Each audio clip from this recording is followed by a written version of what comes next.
দাঁড়ান, আপনি আমাদের বাড়িতে আসবেন না। হাসবো না মানে কি বলছো? তোমাকে আমি ভালোবাসি আর তুমিও আমাকে ভালোবাসো। ভালোবাসা? আমি ভালোবাসি? তাও আবার আপনাকে? ভাবলেন কি করে? ইয়ে কি বলছো তুমি? হ্যাঁ, আমি ঠিকই বলছি। এই গ্রামের সবাই জানে আমি কতটা নাটক করতে পারি, আর আপনার সাথেও করেছি।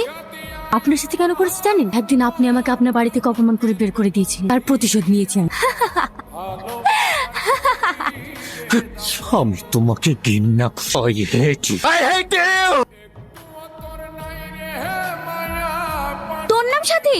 হ্যাঁ। তুই তাহলে এই ভাঙঘরে থেকে রাজপ্রাসাদে যাওয়ার স্বপ্ন দেখছি? আপনি কে? আমি টনির গার্লফ্রেন্ড। তুই দু পয়সার মেয়ে হয়ে আমার বয়ফ্রেন্ডের থেকে হাত বাড়িয়েছিস। আমি তোকে আগেই বলেছি তুই আমার হয়েছিস, কিন্তু তুই আমার চোখের সামনে টনির সাথে মস্তি করছিস। আমি তোকে ভালো করে বলছি, তুই টনিকে ভুলে যা। আজ যদি টনির সঙ্গে মেলামেশা করতে দেখেছি, তোর সাথে এমন কিছু ঘটবে, তোকে দেখে মানুষ মুখ ফিরিয়ে নেবে। কথাটা মাথায় থাকে যেন। মা, মা, মা, তোমার কিচ্ছু হবে না। কিচ্ছু হবে না, কিচ্ছু হবে না তোমার। কে কোথায় আছে? আমার মাকে বাজার। কেউ শুনছে? আমার মাকে বাজার। মা।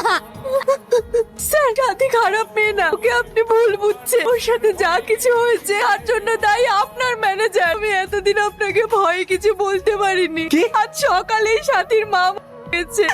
তুমি এসব কি বলছো? আপনাকে অনেকবার ফোন করেছিল, আপনি ওর ফোন ধরেননি। চলুন স্যার।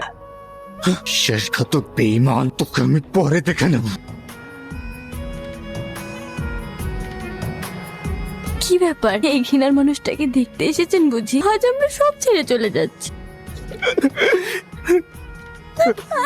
তুমি কোথাও যাবে? আজ থেকে তুমি আমার বাড়িতে থাকবে। কোন পরিচয়ে? আমার পরিচয়